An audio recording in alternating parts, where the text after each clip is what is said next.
આજે તો અચાનક ચોટીલા જવાનો પ્રોગ્રામ નક્કી કરી નાખ્યો. તો બધા મિત્રોને જય દ્વારકાધીશ અને જય માં શક્તિ. આજે જવાનું હતું ચોટીલા આપણે. हमारे यहाँ ऐसा ही होता है. ચોટીલા હું એકલો નતો જો, હું ભાઈબંધ બે નીકળી જતા, કારણ કે આજ હતી હોળી. અને લઈ લીધું ચાઉંડમાનું નામ અને કરી દીધું ડુંગર ઉપર ચડવાનું કામ. A few moments later.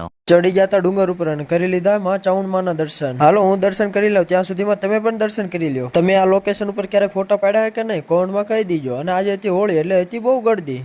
खतरनाक लोग हैं. તમે આ જગ્યા ઉપર સિક્કો ચોટાડ્યો કે નહીં? અને ચોટાડ્યો છે તો તમારે ચોટો જ નહીં હોય, કારણ કે મારો સિક્કો નતો ચોટો. ભાઈબંધ થયું ઘડીક સિક્કો દબાવી રાખો એટલે ચોટી જાય, પણ એનથી નહીં નો ચોટો. માતાજીના દર્શન કરીને અમે કરી દીધું ડુંગર ઉતરવાનું ચાલુ, કારણ કે અમારે જવાનું હતું રાજકોટ. ડુંગર ઉતરીને પી લીધો રસ. ભાઈબંધના પૈસાનો રસ તો બહુ મીઠો લાગ્યો. તું સમજા? હા. નહીં તું સમજા નહીં. મંદિરે દર્શન કરી નીકળી ગયા રાજકોટ જવા માટે. અને હાલો હું નીકળું ત્યાં સુધીમાં તમે આ ડમ્ફર વાય હું લખ્યું એ જરા કોમેન્ટમાં કહી દો. એ પાછળ તો મારા ભાઈબંધની શાયરી લખી હતી. લે ભાઈબંધ તને નહીં બતા, ઝૂમ કરી દઉં.